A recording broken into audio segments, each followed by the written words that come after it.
রিজিকের মালিক কে? আপনাকে আল্লাহ পাক যতটুকু রিজিক দিয়েছেন তাকদিরে লেখা আছে না? তাকদিরে লেখা আছে না? তাকদিরে লেখা আছে যেটা, সেটা কি আপনি না খেয়ে মরবেন নাকি? যদি আপনার তাকদিরে থাকে যে আপনি 50 বছর বাঁচবেন আর 50 বছরে আপনি 500 মণ চাল খাবেন, কথার কথা, ওই চালের এক দানা বাকি থাকতে আপনি মরবেন? মরবেন না। তাহলে রিজিক কি আমার সাথে সম্পৃক্ত না আল্লাহর সাথে সম্পৃক্ত? এই বিশ্বাসটা করতে হবে। তো দাঁড়িয়ে রাখলে কি মেয়েরা পছন্দ করবে না নাকি? বলেছে যে বিয়ে করবো না দাঁড়িয়ে রাখলে, এমন কথা বলেছে? যদি কোনো মেয়ে এরকম কথা বলে, ওই মেয়েকে বিয়েই করার দরকার নেই আপনার। যদি কোনো মেয়ে আপনাকে বলে যে দাড়ি রাখলে ভালো লাগে না, শেভ করতে হবে, না হলে বিয়ে হবে না, বিয়ে করব না, ওই মেয়েকে বিয়ে না করাই উচিত আপনার। ওর তো মানে আপনাকে বিয়ে করার যোগ্যতাই হয়নি, ওর তো যোগ্যতাই হয়নি আপনাকে বিয়ে করার। সে তো দাড়ি নিয়ে প্রশ্ন তুলছে। যে মেয়ে বলবে যে নবীর সুন্নত আছে এজন্য আপনাকে পছন্দ করি, তখন বুঝবেন যে হ্যাঁ, এই মেয়ের মধ্যে ভালো কিছু আছে। যেই মেয়ে দেখবে যে আপনি নামাজি কিনা, যেই মেয়ে দেখবে আপনি নামাজি কিনা, দাঁড়িয়ে আছে কিনা, ইমানদার কিনা, দিনের জন্য কিছু করেন কিনা, হালাল খান কিনা, ওই মেয়ে ইনশাল্লাহ আপনার ঘরে শান্তি দিবে। আর যেই মেয়ে আপনাকে দেখবে আপনার কত বড় সম্পত্তি, কতটা বড় জমি, কত বড় চাকরি, সুদ খান কিনা ওর কোনো আসে যায় না, টাকা হইলেই হইল, এগুলোকে ঘরে ঢুকালে অশান্তি। অশান্তি কি চাচ্ছেন, শান্তি না অশান্তি? নবী সাল্লাল্লাহু আলাইহি ওয়াসাল্লাম বলেছেন, দিনদারিতা দেখে মেয়েদেরকে বিয়ে করো। কি দেখে? একই বিষয় ছেলেদের জন্য মেয়েদের জন্য সেম। ছেলে দেখতে হবে দিনদার কিনা, মেয়ে দেখতে হবে দিনদার কিনা, পর্দা করে কিনা, দিনদারিতা আছে কিনা। দুনিয়ার এই ছোটখাটো বিষয় যদি দেখেন, তুচ্ছ বিষয়গুলো, একদিন না একদিন আপনি পস্তাবেন কিন্তু। আর যদি আপনি দিনদারিতা দেখেন, ইনশাল্লাহ আপনি কোনোদিন পস্তাবেন না ইনশাল্লাহ। আল্লাহ পাক তৌফিক দান করেন। এটা একটা বড় সিদ্ধান্ত জীবনের। এই সিদ্ধান্তে যদি ভুল করে ফেলেন সারা জীবন পস্তাতে হবে। অতএব এখানে বেশি আবেগে ফ্যান্টাসিতে ভুগবেন না। ঠান্ডা মাথায় দিনদারিতাকে অগ্রগণ্য করে আপনি ছেলে দেখবেন বা মেয়ে দেখবেন ইনশাআল্লাহ। আর গার্ডিয়ান যারা পরিবারের পিতামাতা আছেন তাদেরকেও বলবো, দুনিয়ার এই বিষয়গুলোকে বেশি প্রাধান্য দিতে যাবেন না। কত বড় চাকরি করে, কত বড় জমির মালিক, কত বেশি টাকা, এগুলো পরের বিষয়। আগের বিষয় হচ্ছে আপনার ওই জামাই দিনদার কিনা, আগের বিষয় হচ্ছে তার মধ্যে ইসলাম আছে কিনা, শুরুর বিষয় হচ্ছে আপনার ওই মেয়ের মধ্যে দিনদারিতা আছে কিনা। এটা নসিহত করে গেলাম। যদি আপনি বুদ্ধিমান হন তাহলে আমার নসিহত গ্রহণ করবেন, না হলে কিন্তু সারা জীবন পস্তাতে হবে। যারা বেদিন জামাই বিয়ে করেছে আর বেদিন মেয়ে বিয়ে করেছে, তারা বুঝবে যে আমার কথার মর্ম কতটুকু। তারা এখন ইচ্ছা করে লাইনে আনতে পারছে না। পারছেন? ওই যে বলছে বিয়ের পরে ঠিক হয়ে যাবে, এত সহজ? এটা কি সুইচ টিপ দিলে ঠিক হয়ে যাবে? মানুষের মনটা খুব জটিল একটা বিষয়। এত সহজেই মানুষের মন চেঞ্জ হয় না। হয় ইল্লা মাশাআল্লাহ, আল্লাহ চাইলে হয়। কিন্তু যদি মনে করেন যে পর্দা করে না, বিয়ে করি তারপর পর্দা করবে, করাই নিব, বানাই নিব, নিজের মতো গড়ে নিব, এত সহজ নয়। পরে দেখবেন সেই মেয়ে আপনার দাড়ি শেভ করায় ফেলছে, করতে পারে না, আপনাকে পেরেশানিতে ফেলবে। সবার এত টাকা, তোমার টাকা নাই। এই যুগে একটু সুদ খেলে কি হয়, সমিতিতে নাম লেখালে কি হয়, সুদের লোন নিলে কি হয়, সবার একতলা বাড়ি, আমার কেন, সবার 4-5 তলা বাড়ি, আমার কেন একতলা থাকবে, নাও লোন নাও, বাড়ি করি। আপনার স্ত্রী আপনাকে এদিকে ইনফ্লুয়েন্স করবে, করবে না? করবে। এইভাবে তো বহু পরিবারের কর্তা দিন দিন হার্ট স্ট্রোক করে মারা যাচ্ছে। টেনশন, পারিবারিক অশান্তি। অতএব দিনদারিতাকে প্রাধান্য দেন, ইনশাআল্লাহ দিনদারিতার সৌন্দর্য কখনো শেষ হয়ে যাবে না ইনশাআল্লাহ। আল্লাহ পাক তৌফিক এনায়েত করুন। আমিন। প্রিয় ভাইরা, আলোচনা একটা বড় অংশে এবার আসছি, এদিকে খেয়াল করেন, একটু মনোযোগ দিতে হবে। এখন থেকে আমরা একটু গুরুত্বপূর্ণ জায়গায় যাব। নবী সাল্লাল্লাহু আলাইহি ওয়াসাল্লামের সুন্নতের উপর আমল না করলে আমরা কি জান্নাত পাবো কিনা?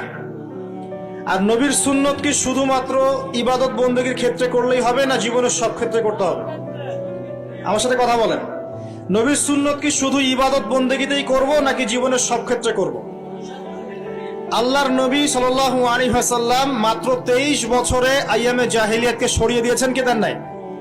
আইয়ামে জাহিলিয়াতের শিরক, ওখানকার আপনার সুদ, ওখানকার আপনার জেনা, ওখানকার মাদক, ওখানকার গোত্রীয় হানাহানি 23 বছরের মধ্যে পরিবর্তন হয়েছে কিনা? যখন মক্কা বিজয় হয়েছে তখন কি ওই মক্কার মধ্যে কোনো শিরক ছিল, কোনো মূর্তি পূজা ছিল, কোনো সুদ ছিল, কোনো মেয়ের সাথে খারাপ আচরণ করা হয়েছে, কোনো ধর্ষণ হয়েছে, কোনো ব্যভিচার? গোত্রীয় হানাহানি, না সবাই ভাই ভাই হয়ে গেছে? 23 বছরের মধ্যে আল্লাহর নবী কি এমন করলেন যাতে একটা অন্ধকারাচ্ছন্ন সমাজ আলোকিত হলো? কি এমন করলেন, কে বলতে পারবেন? 23 বছরের মধ্যে আল্লাহর নবী কি এমন করলেন? তিনি কি কোনো জাদু করেছেন? তিনি কি মানুষকে বশ করেছেন? তিনি কি আল্লাহর ফেরেশতাদেরকে দিয়ে জোর করে মানুষকে দিনের দিকে নিয়ে আসছেন? তিনি কি মানুষের গলায় ছুরি ধরে ইসলাম কবুল করিয়েছেন? এই কোনো কাজই আমাদের নবী মুহাম্মদ সাল্লাল্লাহু আলাইহি ওয়াসাল্লাম করেন নাই। করেছেন? বরং তিনি মানুষের কলব, মানুষের হৃদয়টাকে পরিবর্তন করে দিয়েছেন। বলেন সুবহানাল্লাহ। মানুষের হৃদয়ের মধ্যে আগে কুফর ছিল, আল্লাহর নবী সেখানে ঈমান ঢুকিয়ে দিয়েছেন। মানুষের হৃদয়ের মধ্যে আগে শিরক ছিল, আল্লাহর নবী সেখানে তাওহীদ ঢুকিয়ে দিয়েছেন। মানুষের হৃদয়ের মধ্যে আগে হারাম ছিল, নবী সাল্লাল্লাহু আলাইহি ওয়াসাল্লাম হালাল ঢুকিয়ে দিয়েছেন। মানুষ আগে বস্তুবাদী ছিল, দুনিয়া কেন্দ্রিক ছিল, আল্লাহর নবী মানুষকে পরকালমুখী করেছেন। মানুষ আগে আল্লাহকে চিনতো না, আল্লাহর নবী মানুষকে আল্লাহকে চিনিয়েছেন। মানুষের কবর, হাসর, জান্নাত, জাহান্নাম নিয়ে এত চিন্তা ছিল না, আল্লাহর নবী তাদেরকে পরকালীন জীবন সম্পর্কে সচেতন করেছেন। করেন নাই? কিভাবে করেছেন? উত্তর, নবী সাল্লাল্লাহু আলাইহি ওয়াসাল্লাম দুইটা উৎস দিয়ে করেছেন। কয়টা উৎস ভাই? 1 নাম্বার আল্লাহর কিতাব মানে আল কোরআন, 2 নাম্বার নবীর সুন্নত মানে কি? হাদিস। আমার সাথে কথা বলেন। 1 নাম্বার কি? আল্লাহর কিতাব মানে কি? আল কোরআন। 2 নাম্বার নবীর সুন্নত মানে হাদিস। এই কোরআন এবং হাদিসকে কেন্দ্র করে মাত্র 23 বছরে নবী সাল্লাল্লাহু আলাইহি ওয়াসাল্লাম পুরো জাহেলিয়াতের চিত্রই পাল্টে দিয়েছেন। পাল্টে দিয়েছেন কিনা? আচ্ছা, কিভাবে? উত্তর, নবীজি এবং সাহাবীরা সর্বপ্রথম তারা সবাই কোরআন তেলাওয়াত করা জানতেন। 1 নাম্বার, ঠিক আছে? তার মানে সমাজ পরিবর্তন করতে হলে আমাদের সবাইকে কোরআন তেলাওয়াত করা শিখতে হবে। 2, নবী এবং সাহাবীগণ সাল্লাল্লাহু আলাইহি ওয়াসাল্লাম কোরআন শুধু তেলাওয়াতই করতেন না, কোরআনের অনেক অংশ, প্রায় পুরো অংশই তাদের মুখস্থ ছিল, ছিল না? তাহলে আমাদের কোরআন মুখস্থ করা লাগবে কিনা? পুরো অংশ না পারি, অল্প একটু করা লাগবে কিনা? অথবা এতটুকু না পারি, 1 পারা পারবো কিনা? 1 পারাও না পারি, নামাজের জন্য উপযুক্ত সূরাগুলো মুখস্থ করতে পারবো কিনা? পারবো না? সারা জীবনে কম পড়াশোনা করেছি? প্রচুর পড়াশোনা করেছেন, তাহলে কোরআনের ক্ষেত্রে কেন পিছিয়ে থাকবো? থাকা যাবে? যাবে না।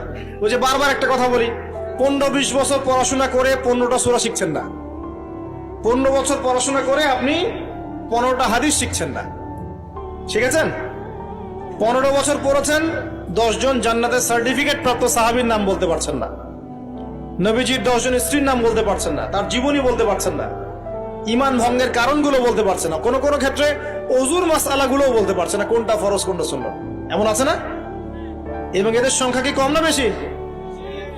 এদের সংখ্যা কোটি কোটি, এমন কোটি কোটি মানুষ আছে বাংলাদেশের মাটিতে। আমরা সবাই মাশাআল্লাহ দুনিয়াবি ক্ষেত্রে শিক্ষিত হয়েছে ঠিকই, কিন্তু দিনের বেসিক জিনিসগুলো শিখি নাই। আপনি দেখবেন, আমি দেখাবো। কে আছেন বলেন জান্নাতি 10 জন সাহাবীর নাম বলতে পারবেন? একজন ব্যক্তি দাঁড়ায় যান দেখি। যদি বলতে পারেন, আমার পক্ষ থেকে নগদ 1000 টাকা পুরস্কার। জান্নাতি 10 জন সাহাবী, এই দুনিয়াতেই তারা জান্নাতের সার্টিফিকেট পেয়েছেন। আল্লাহ নবী বলেছেন তুমি জান্নাতি, তুমি জান্নাতি, তুমি জান্নাতি। 10 জন বলতে পারবেন কেউ? কিন্তু বিশ্বাস করেন, আমি যদি এখন ধরি, কোনো পুরস্কার দিব না, 1 টাকাও ভাদিয়া নাই। আমাকে বলেন বাংলাদেশ ক্রিকেট টিমের 10টা প্লেয়ারের নাম বলেন, সবাই বলতে পারবে। পারবে না? 10 জন ইন্ডিয়ান নায়কের নাম বলতে বলেন, পারবে। 10 জন ইন্ডিয়ান নায়িকার নাম বলতে পারেন, পারবে। 10 জন আর্জেন্টিনার প্লেয়ারের নাম বলতে পারেন, পারবে। 10টা ব্রাজিলের প্লেয়ারের নাম জিজ্ঞাসা করেন, পারবে। এগুলো পারবে তারা। পারবে কি না? সত্যি কথা বলেন, পারবে কি না? অবশ্যই পারবে। 10টা বাংলা সিনেমার নাম বলেন, পারবে। 10টা হিন্দি সিনেমার নাম বলেন, পারবে। পারবে কি না? সত্যি কথা বলেন, পারবে কি না? অবশ্যই পারবে। না পারলে তো আলহামদুলিল্লাহ, আপনার জন্য দোয়া থাকবে যে পারেন নাই। কিন্তু বেশিরভাগ ছেলে পেলেই পারবে, বেশিরভাগ মেয়েই পারবে। মেয়েদেরকে জিজ্ঞাসা করেন 10টা সুন্দরী মেয়ের নাম বলো, ভারতের, পশ্চিমের, হ্যাঁ, সিনেমার, নাটকের, গায়কের, গায়িকার 10টা সুন্দর সুন্দর মেয়ের নাম বলো, বলে দিবে। পারবে না? জিজ্ঞাসা কর আজকে গিয়ে যে 10 জন জান্নাতের সার্টিফিকেট প্রাপ্ত 10 জন সাহাবীর নাম কি, দেখবেন বেশিরভাগই বলতে পারবে না। এই বিষয়টাকে আপনি কি মনে করছেন? বিগত 10, 20, 30 বছর থেকে আমরা দেখছি যে একটা অসুস্থ প্রজন্ম তৈরি হয়েছে। অসুস্থ প্রজন্ম। কিরকম অসুস্থ?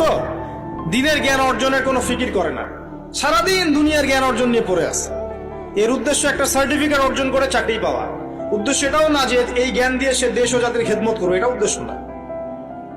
অসুস্থ প্রজন্ম, জিজ্ঞাসা করবেন ইসলামের বেসিক জিনিসগুলো জানে না, বাইরের বড় বড় জ্ঞান তার জানা আছে, পুরো পর্যায় সারণী মুখস্থ কেমিস্ট্রি, 10 জন সাহাবীর নাম বলতে পারবে না, 10 জন নবীর নামও বলতে পারছে না। 10টা সূরা ধরলে প্যান্ট খারাপ হয়ে যাবে।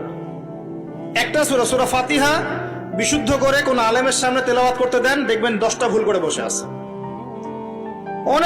অনেকে তো আলহামদুলিল্লাহ উচ্চারণ করতে পারে না। কেমন আছেন? আলহামদুলিল্লাহ ভালো আছে, আলহামদুলিল্লাহ ভালো আছে, আলহামদুলিল্লাহ। আলহামদুলিল্লাহ মানে কি?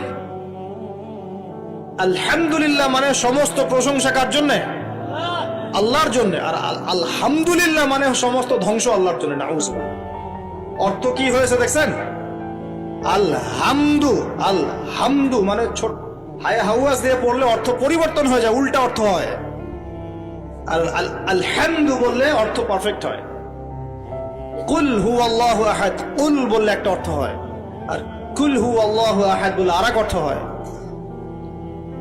তারপরে কুল ইয়া আইয়ুহাল কাফিরুন লা আ'বুদু মা তা'বুদুন একটা অর্থ হয়। আর যখন বলে কুল ইয়া আইয়ুহাল কাফিরুন লা আ'বুদু মা তা'বুদুন আরেকটা অর্থ হয়। এগুলো আলেমরা বুঝবেন। তো কুরআনই তো পড়তে জানছে না। 15 বছর 20 বছর পড়াশোনা করে আমরা কি প্রজন্ম তৈরি করছে বলেন তো? আগামী 2-3 দিন পর তারা রাস্তাঘাটে কনসার্ট করবে, নাচবে, পিকনিক করবে, হইহুল্লা করবে এবং পশ্চিমাদের সাথে তালে তাল মিলিয়ে বলবে যে 31st night happy new year. তারা বলবে আগামী 2-3 দিন পরেই করবে। কিন্তু আজকে আরবি মাসের কয় তারিখ বলতে পারবে না। আরবি বর্ষপুঞ্জি আছে না, ক্যালেন্ডার, আরবি নববর্ষ কবে, প্রথম মাসটার নাম কি সেটা বলতে পারবে না। রমজান মাস, তার আগে কোন মাস, পরে কোন মাস বলতে পারবে না। কিন্তু 31st নাইট তারা চিনে। তারা লাইলাতুল কদর চিনে না, তারা লাইলাতুল কদর চিনে না, 31st নাইট চিনে। আপনি কোন প্রজন্ম তৈরি করছেন দেখেন। এখানে প্রসঙ্গ যেহেতু এসেই গেল বলে দেই এই কথাটা, পরে ভুলে যাব, যে খ্রিস্টপূর্ব প্রায় 46 সালের দিকে এক ব্যক্তি ছিল, তার নাম ছিল জুলিয়াস সিজার। কি নাম? Julius Caesar. এগুলো আমি আসলে অনেকদিন আগে পড়েছি, আমার মাথায় এত লাইভলি নাই, আর এগুলোর চর্চা করা আমি বন্ধ করে দিয়েছি। আমাদের ফিলোসফি কিছু বই ছিল, এগুলোতে হিস্ট্রিগুলো ঘাটা ছিল সবগুলো, আর হিস্ট্রির একজন গভীর ছাত্র। তো এই জুলিয়াস সিজার নামক এক ব্যক্তি ছিল, যে আসলে সিজার নামক এক দেবতার উপাসনা করত। কথা বুঝতে পারছেন? ওদের অনেক দেবতা ছিল, এরকম একটা দেবতার নাম ছিল সিজার। ওর নামে সে নামকরণ রেখেছে জুলিয়াস সিজার। এই নক্ষত্র পূজারী ছিল, তারার পূজা করত। কথা বুঝতে পারছেন? তো তারার পূজা যে করে সে কি তাওহীদপন্থী না মুশরিক? বলেন, সে কি ইমানদার না কাফের, কোনটা? এখন সে একটা ক্যালেন্ডার ফর্ম করেছিল, এর নাম হলো এই গ্রেগরিয়ান ক্যালেন্ডার বলে।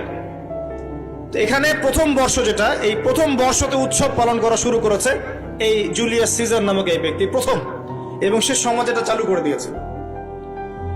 এরপরে